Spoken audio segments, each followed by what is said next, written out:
Welcome everyone. Thanks a lot for staying with us. You're watching Plain Speak with me, Shivani Gupta. Earlier this morning, shock ripples across Maharashtra and the country as a chartered aircraft carrying Deputy Chief Minister Ajit Pawar crashed near Baramati Airport in Pune, killing all 5 on board.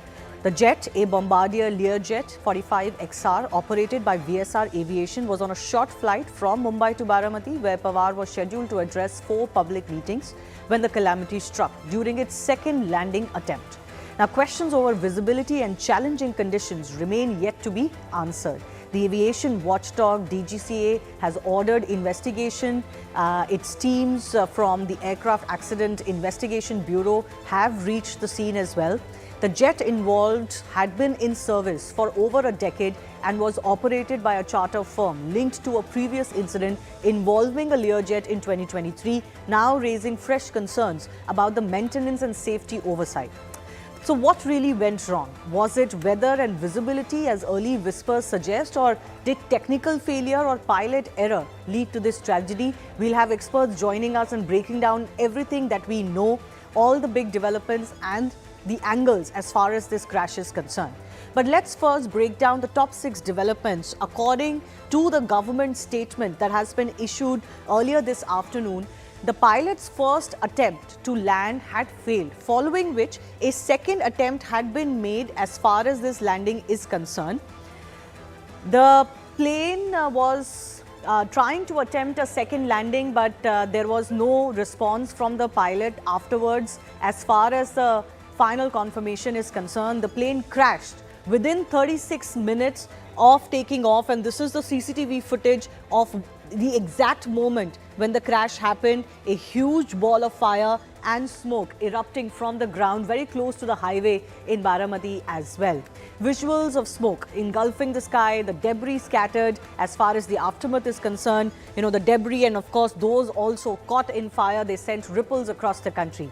As questions over what really went wrong come up, there is this tabletop landing kind of a situation at the Baramati strip. That is under lens.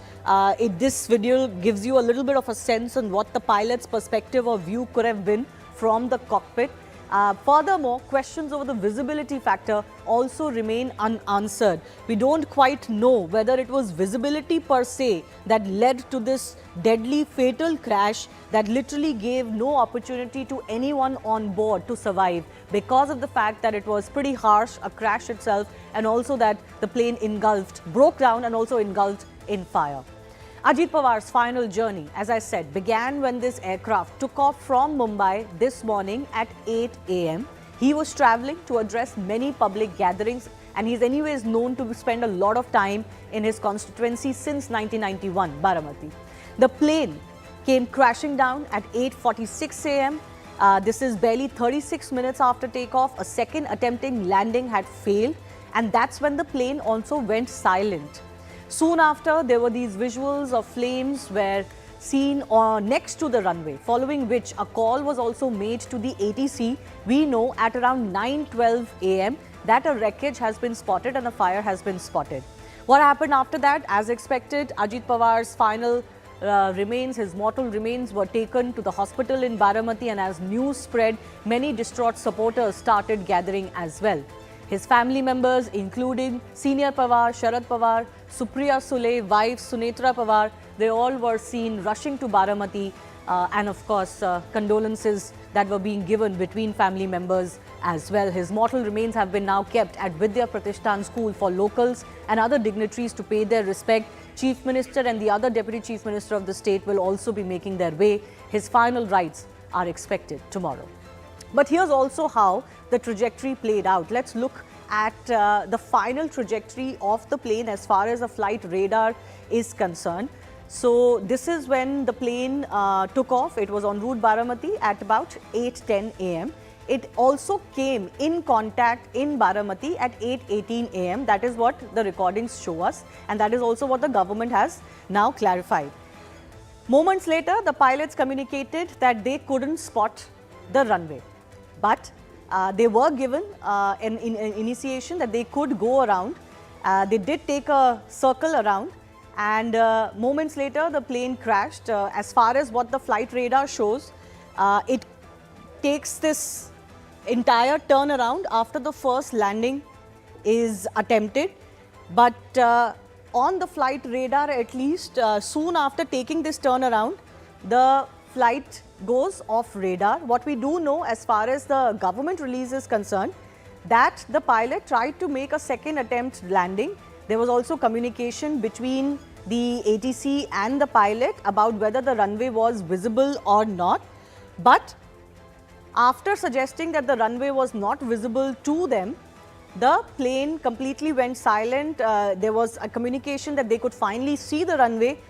When they were cleared to land one more time on runway 11, there was no response from the plane. So the big question, of course, continues to be what exactly went wrong as far as this crash is concerned, and whether there will be any quick answers that will come forward, because we've seen multiple such crashes take place where those sitting in government or VVIPs have also succumbed to. Our experts are joining us to decode what went wrong.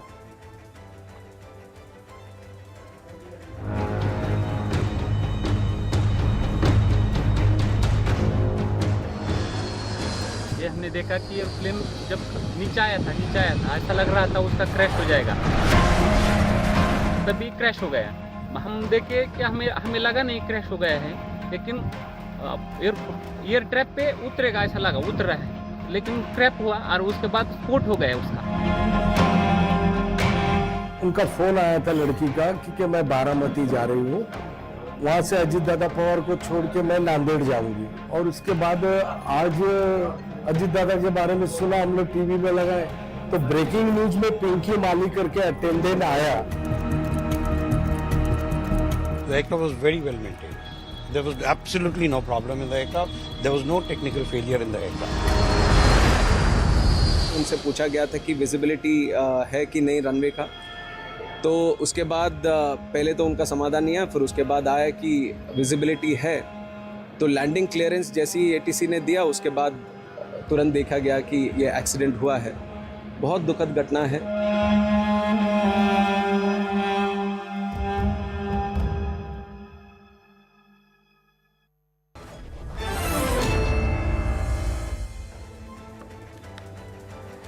Let's go across to our guest joining us, JS Rawat, former Joint Director General of the DGCA with us, Group Captain UK Devnath, formerly with the Indian Air Force, also joining us. But I first also want to go across to our colleagues joining us from on ground. Yesha Kotak is live from Baramati, and Anvit Srivastav tracks the Aviation Ministry very closely. He is also joining us to tell us a little bit more of what we know right now.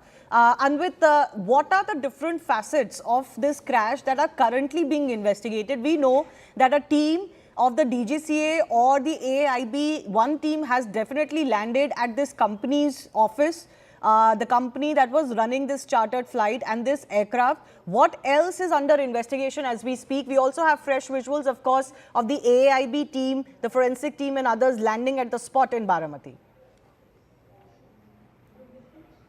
Shivani, AIB has officially taken up the investigation of this crash, and we earlier also spoke to senior officials and DGC, and they laid down detailed procedure as to how the AIB teams will be going ahead with the investigation. But before that, important to mention that Learjet have been in service for a long time. Earlier, they were first introduced in the 60s, and since then there have been certain incidents. Even last year, a crash in Philadelphia killed 7 on board, and following that, NTSB had also issued an advisory to the FAA, the Federal Aviation Administration, asking them to look into the landing gear problems related to these aircraft. This aircraft had also been in service for more than a decade, and we are being told that prima facie low visibility and having the touchdown point quite ahead, and it crashed into the runway on the tip of the runway. But this could also be possibly because it's a tabletop airport, and we have been told this by the senior officials of DGCA that this is a tabletop airport and low visibility could have affected the landing, and that is prima facie the reason. However, mechanical and technical issues have not been ruled out. AIB will look deeply into it, but to detail as to how the investigation will go ahead, starting from the crash site and talking about the wreckage distribution distribution. A detailed chart will be prepared as to how the wreckage distribution was, and it will help them understand if there was any external impact and what was the speed and in which direction the aircraft was moving. Other than that, certainly black box retrieval will be done. FDR will be there, flight data recorder. It will tell about the health of the aircraft that was being flown and whether there was any issues with that. Thirdly, there would be cockpit voice recorder, and also it will be looked at not just that what the conversation were the pilots having with each other, because there were two pilots flying this plane. Also, what communication they had with the ATC in the last moment, whether they had conveyed of any technical glitch or mechanical glitch. So that is also a part that we'll look into, which will detail and clear the picture as to what it is. Initial report will shortly come out. However, main report will certainly take time, as these investigations go on for months, and we are yet to get the AI-17 report as well. So this investigation is expected to go on for long, but initially DGCA has said that yes, this was a crash prima facie because of the visibility and because it's a tabletop runway. More things are still being looked into. We have these fresh visuals. Can we just use those visuals, the drone visuals that have now come in, so that our experts can also look at them and give us a sense of what they make now of the exact crash spot? So you see a Group Captain UK Devnath, you see this crash site. It's pretty far away from the runway per se, and now it gives us a very clearer idea of what could have happened, and the terrain as well, or the area in question as well. Your first thoughts when you see these top angle visuals of the crash wreckage itself? Definitely the runway is located on an undulated ground. The runway itself is flat, but as the pilot comes in for landing, the ground which is just before runway towards the aircraft is undulated. There are small slopes there. Aircraft has impacted on that slope. Not a very tabletop mountain per se, but definitely there is a climb up before one reaches the runway. What happens in such a occasion, as the pilot is coming in for landing and his distance is closing in 5 km, 4 km, 3 km, 2 km and about to land, the ground rushes up towards him. In this instance, since visibility was marginal, in pilot jargon we normally define visibility in kilometers. So, say if visibility is 4 km, 5 km, then we say visibility is very good, clear visibility. If visibility is around 4 km or less, we may define it as a mist, and suppose visibility is very less, 2 km or less, we use the word fog. Now what happens, that the pilot does not have a contact with the ground because of fog, mist or haze. So his perspective of the runway is a little different. An experienced pilot knows how to overcome this difficulty. Definitely the pilots both the pilots in this case were highly qualified, and they had landed here many more times. They knew about peculiarities of this particular runway. However, it appears that visibility was okay when they were 5 km, 4 km from runway, but became marginal as they closed in 3 km, 2 km, 1 km. Yeah. Can we just take those visuals, which are the drone visuals per se, precisely those visuals from the top, a little bit more full screen, that gives us an idea of the distance between the crash site itself and the runway, despite the fact that there is a call recording which suggests that the pilots had said that they can see the runway now, which was the last communication during the second attempt. After that, what happened, we don't know. But the distance between the runway and the wreckage site, Mr. Rawat, is pretty substantial. The distance is as appear from this drone shot. It's around the 300 to 400 feet from the runway actually, that much. And basically, this is a flight which is when it started. Can we just take the top angle shots only, please? Yes. Yes, go ahead. This flight basically when it started from Bombay, it's a flight mix of the IFR and VFR. Initially, when it start from the Bombay, it's a IFR flight, and when you start descending, it's a VFR flight. After because the pilot has to see on his own and then descend, because there is no instrument available at the Baramati. So when he was descending at Baramati, he was clear to descend to circuit altitude in the normal practice. Circuit altitude is around 1,000 feet, around roughly 1,000 feet from the elevation of the runway. So he has to come to that, and from that he has to try to look at the runway. If he can see the runway much before, he can align with the runway, because he was going to land on runway 11. He can align on the runway from the route itself. But if he is not able to see from a distance of 3 to 4 kilometers, then he has to come over it and make a circle and then adjust its approach after seeing the runway. Then make the approach on the for the particular runway. In this case, he was not able to see, as appear that he has not able to see the runway during the first approach, and he has gone around he has initiated a go around.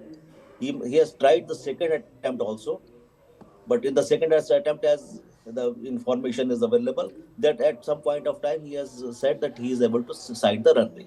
Yes. After sighting the runway, he has to see what is his position with respect to runway, and then adjust himself to align with the final approach of the runway. Whether after taking a round, or if he is aware is on the approach path only, he has to adjust himself to align on the final of the approach of the runway.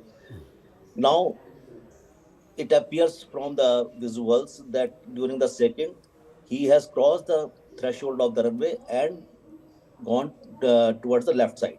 Yes. Is crashed there. The question is that whether he has struck as it appears from the wreckage that the aircraft was in the level flight at the time of touchdown. It was not nose down, but it appears to be on the level flight. So that's what it appears from the. Okay. Just stay with me. Our experts will also be breaking down that whole visibility issue, and we'll get you that in just a bit. But Yesha, my colleague, is actually joining us live from Baramati, from that strip and from the crash site itself. Yesha, first of all, just begin by giving me a sense of what's happening around you. Absolutely. In fact, right behind me, you can see NCP leader Chhagan Bhujbal came in to take a stock of the situation right here. Apart from that, we've also seen how forensic vans, the NDRF team and the local police, they've all been deployed here. This is very close to the runway. I show you visuals. If we walk, say, less than 50 meters from here is where the crash site is. I'd ask my Vijay Vijayan to take you through what the crash site really looks like. Right behind us is where the crash site is. When you speak of the tabletop runway, just like we've been speaking about, a slope 30 to 35 feet is where the crash has in fact taken place. So yes, something that we've been discussing for quite some time, that the pilot would have not been able to gauge the runway cause of the fog. Then, as a result of which, when you speak of the slope, it is not a clear. It's not a clear land where the landing can take place, and as a result of which, the aircraft would have gone on the side of the runway. If you see this approximately around 100 to 150 feet stretch is where you see different parts of the aircraft which have fallen. The tail is right here behind. You see the external. You see the front part of the aircraft. The nose of the aircraft has fallen a little away from there, and this is exactly the place where the aircraft went up in flames, because as was being seen in the CCTV, around 8:45 was when the aircraft went up in flames, and that's why you see the area all around has been engulfed in that flame along with it. After the crash took place, you also those who were traveling in it, 5 of them, they were rescued. What we also hear from our sources is that Ajit Pawar had fallen out a little away from the crash site, and he was identified on the basis of his pink jacket. You also see right now the forensic team is still very close to the crash site. They're examining the area, and the entire stretch around this has been cordoned off for further investigation to take place. Apart from the forensic investigation team, the NDRF team, the local police are also deployed here. Now I'll show you how far is this very crash site from the actual runway. So this is the crash site. Behind me, where you see the vehicles parked, that's the runway. I'll take you through what the runway really looks like. It's hardly around 100 meters of a difference from the tabletop to the runway right here. The runway is alongside. The reason we speak about the tabletop runway is because it is at an elevated position as compared to the other parts at the other structures in Baramati. And the runway, of course, we speak about ILS system because considering the fact that that there was fog which was present, as a result of which the pilot would not have been able to understand the exact structure or the nature of runway, and that we'll led come to the ILS him, issue as well with stating our that experts. Just Yesha, just stay with us. But you know, the whole thing is about visibility. Was there enough visibility or not? Because initially the pilot did indicate that they cannot spot the runway. They also made the go around and then again said that they cannot spot the runway before they finally communicated that okay, they can now see the runway inside, and then went silent after that. Now this issue has arisen because initially it was suspected that it was foggy conditions and therefore this happened. But the government has, of course, given out certain details that before the landing was attempted, the pilots and all were told that there is about 3,000 meters of visibility. So is that enough? Is that not enough? What does that really mean when a pilot tries to attempt a landing, particularly on a strip like this? Our experts are breaking it down.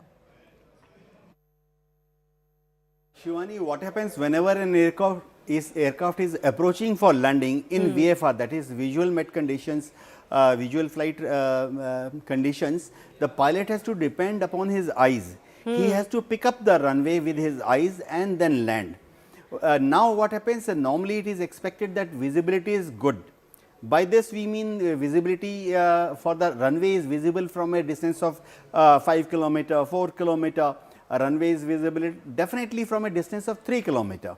Any visibility which is beyond less than 2.5 kilometer is a little challenging issue for the pilot. In this case, it was 3 kilometers, at least as far as the official confirmation is concerned. So do you think that was sufficient in most conditions? Shivani, 3 kilometer VFR landings can be made. An experienced pilot who has been cleared to land at that runway can make it. What happens before any pilot is cleared to land at any airfield, Baramati is classic example, he is also cleared by a senior pilot or by an examiner before that, who sees, explains him the ground features, limitations of that airfield, peculiarities of that runway, and clears him to land. So 3 kilometers is a touch and go figure. When air traffic control reports 3 kilometers, that also we have to understand, it may fluctuate. You know, it improves to 3 kilometers. Next, it may go down a little bit as well. Yeah, another cloud or patch of fog may drift in. It may become 2.5. The first of all, that whatever the visibility is given 3,000 meter, because it is an uncontrolled airfield. Uncontrolled airfield, there is no proper ATC. Where Met report is also not taken from the site. Yeah. Whatever the visibility is, they say 3,000 meter, it may have been taken from some city point where that's Met office. Really an accurate it is not actual on the ground at the site. Okay. So that is one thing. What I understand and what I got the information also, that visibility was not good. Not good. That's why he was not able to sight the runway. But then what happens that the pilot or the plane keeps going even for the second attempt when they couldn't see the runway? They kept waiting to see maybe it will come into sight, right? What are those moments like? You know, Shivani, what happens when a pilot is approaching a runway, we call the beginning of the runway as touchdown zone. So he is aiming for touchdown point. In the center point of that touchdown zone is called touchdown point. Now what happens, suppose there is a smog, then there is a phenomena called inversion layer. What happens, from ground up to a height of 100 feet, 200 feet, it may look clear, but a fog or a smog may be there between height of 200, 300, 400 feet, thin layer. Yeah. So when the pilot is still at a distance of 4 kilometer, 3 kilometer from touchdown point, his height is still 1000 feet, 800 feet. The slant visibility is okay. He feels that I can see the runway. But as he is coming towards the threshold, he may enter this thin zone, which has thin fog layer, which has been cleared for created by a phenomena sometimes takes place called inversion layer. He may continue for 2-3 seconds. You know, the feeling is that okay, I'll pass through in 2-3 seconds and then runway threshold will be visible. but it may happen that in this case may have happened that he has continued for 5, 6, 7 seconds inside that cloud or fog and couldn't make contact with the runway, and by 5th or 6th second he had descended a little below the glide path. There is a glide path. So, in this by the time he entered the cloud 3rd, 4th, 5th second, he descended a little below the glide path And because there was no visual clue, and he impacted this upcoming terrain of the tabletop. So what are the possible lines of inquiry now? Of course, there will be an examination of the flight data black box. There will be an analysis of the cockpit voice recorder. Some parts of it already has been indicated by the government in their initial review or list. There will be a review of that last communication and if at all any mayday call was made. A study of the wreckage distribution is currently ongoing as well. The AIB and other teams are also there.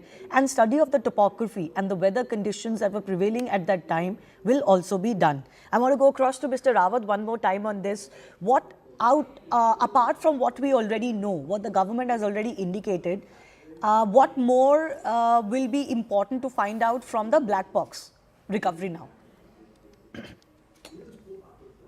Black box will because when you call up the flight data recorder will give all the parameters of the aircraft, which is engine, power, its altitude, what is the height, and all speed, whatever thing. There is around 300 to 400 parameters in that.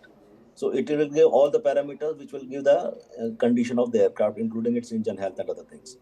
And the second is the cockpit voice recorder. It will give the cockpit voice recorder will the indication that whatever the conversation has been taken place with the ATC and between the pilots, which is most important in this aspect, because both the pilots in such kind of things in such kind of situation try to look out for the runway from their windows. So whosoever sees first, he said that I got the runway in sight. Then second pilot also confirmed that he has also got the runway site or not, and then accordingly they have to adjust their approach for the landing. Yeah. Now, when the investigation report is not that they confined investigation to the one aspect, there are 15, 16 points which include the pilot details, aircraft details, runway details, and all those communication and all these. There are 16 parameters on which the investigation is conducted, and it is this thing detailed in the accident report. Yeah. So all these things will be all these things will be taken care by the investigation committee, which will carry out the investigation. Yes. One thing I want to highlight here, Yes. that because there is a provision in the aircraft AIB accident that this accident of a nature which requires the public attention. Rule 10 or something is there. I'm not exact. So on that, in this such kind of thing, that investigation has to be made public, and all those things has to be made public to the public by the AIB. Yeah. In the But it last will case- take some time, isn't it? Generally, these investigations can take up to 2 years. No. In the last case of the Air India Express, Air India flight at Ahmedabad, the CVR DFDR was not made public at any point of time. Only portion of it was made public, that have you switched off the engine or not. In this case, I think it will be the need of the hour that the CVR DFDR data is also made public by the AIB. No, but as part of the final probe report or before that itself? Before that. Before that itself, because I think the final report can take up to 2 years. I want to go across very quickly to Yesha, my colleague who continues to be with us. Yesha, we do know that Pawar family, many of the members have already reached Baramati. There were very distraught visuals of them meeting each other as well. The Chief Minister, the other Deputy Chief Minister, both are expected as well. Just give me a sense of who all is there already, has landed in Baramati, and who all else is expected.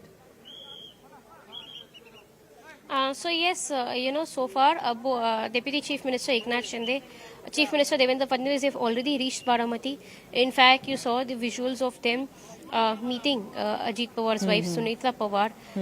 These visuals came in from the hospital where the mortal remains of Ajit Pawar were taken.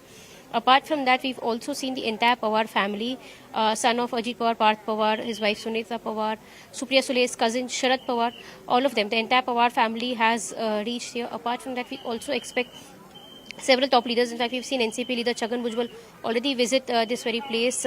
We also expect more NCP leaders, Dhananjay Munde, all of them to be making their way to Baramati. Some have already flown in directly to Baramati. Apart from that, we also expect the Home Minister and the Prime Minister to be visiting and paying tributes to Ajit Pawar because from now until tomorrow 9 a.m. is where the mortal remains have been kept to pay last tributes. We also expect several leaders from the opposition camp, from the Mahavikas Aghadi, to come and pay tributes. So far, top leaders from BJP, be it Chandrasekhar Bawankule, who was a former BJP state chief, several other top leaders from BJP, Pankaja Munde, all of them have already, made it to Baramati. In fact, the entire Pawar family is here. Some members of Pawar family, considering they stay abroad, there was some time that was sought so as to ensure that they return back to Baramati until tomorrow, and that's when around 11 a.m. tomorrow is where the last rites of Ajit Pawar would take place. After the crash took place here, Ajit Pawar was taken to Baramati Medical College, which is close by from here, he was declared dead on arrival. However, following which, until 5 p.m. was where his body was kept. The family members came to the hospital. His body was taken from there to be taken to Vidya Pratishthan, the school where Ajit Pawar studied. Now, from 5 p.m. today until 9 a.m. tomorrow is where the body would be kept at Vidya Pratishthan for people, be it the party cadres, be it top politicians, be it those from Baramati, people of Baramati, because they have a massive respect for Ajit Pawar. So the mortal remains will be kept there for paying the last tributes to Ajit Pawar until tomorrow 9 a.m. Following which there would be a procession that will be taken to the Vidya Pratishthan ground, where his last rite will take place around 11 a.m. tomorrow morning. Right. Yes. Yesha, thanks a lot for joining us. You've brought us a live report from the crash site as well. Final comment I'll give to the former pilot as well. In this case, what everybody wants to know, and the biggest question is whether there was any technical failure, whether it was purely weather related, or whether there was any human error. From everything that we have been able to gather, what is your sense of what went wrong? Definitely, till now, there is no indication of any technical failure. Definitely, till now, there is some indication that weather was either hazy, misty or foggy. This keeps changing. The same runway which 30 seconds ago was visible, after 30 seconds may not be visible. It is a very, very common occurrence at this time of the year. What was the fault of pilot, or whether there was any fault at all, that will be brought out by investigation committee.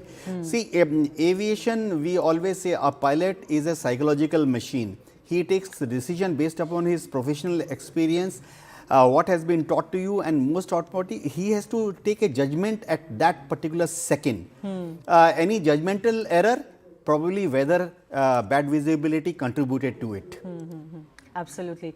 I do thank our experts for joining us, but they were with us earlier when they did look into very deeply as far as this whole critical landing is concerned. What are the conditions in which the pilot may say, okay, I will attempt another landing, or may say, okay, there should be no other landing attempted, and what are the things that play a factor in it? Listen in. If the pilot was coming for the landing, he must have put the landing gears down. He must have got the 3 greens for that, all the 3 landing gears down. After that, he is coming for the final on the landing. Okay. Here, in this case, after going making the first go around, the pilot was trying to see the runway, to locate the runway, so that he can align with the runway, because he was not aligned with the runway, because it is visual. He was coming for approach, and then he was trying to look at the runway at first place. Okay. Once you see the runway, after that you can align the aircraft in direction, the runway direction. He was not able to align with the runway. Okay. And then when at one point of time, as you mentioned, that pilot has said that he is runway inside. Yeah. At that point, where he was, whether he was aligned off side, left, right, nobody knows. Nobody knows. So once he see the runway, after that he tries to align with the runway. But how far it was and how was the weather there, it was not able to, nobody was to say that. And whether there was enough time to align? We have got 2-3 days to carry out the speculation on this issue. unless the CVR and DFDR are decoded. But such is politics that within minutes of confirmation that Ajit Pawar was no more, there were speculations that were rife of what happens to the two factions of the NCP now, given that the two had fought recent local polls together and there was some buzz that they might merge one more time. Speculation also took an ugly turn when Mamata Banerjee, a chief minister herself, linked the recent